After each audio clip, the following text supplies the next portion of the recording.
Երեմիա մարգարեն իր գրքի 45:5-ում գրել է հետևյալը. Եվ դու քեզ համար մեծամեծ բաներ ես որոնում, մի որոնիր, որովհետև ահա ես չարիք եմ բերելու բոլոր մարմնի վրա, ասում է Տերը, եւ ես քո անձը քեզ տալիս եմ իբրև ավար այն ամեն տեղերումը, ուր որ գնաս։ Սա լուրջ խոստում է, որովհետև երբեմն մենք կարող ենք հայտնվել բարուքի ծառաների դերում,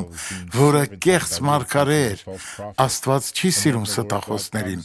այլ ճշմարտախոսներին։ Եղիր այն մարդը, ով հետևում է Աստծո ճիշտ խոսքին։ Աղոթենք։ Հայր, մենք աղոթում ենք, որպեսզի դու օրհնես մեզ։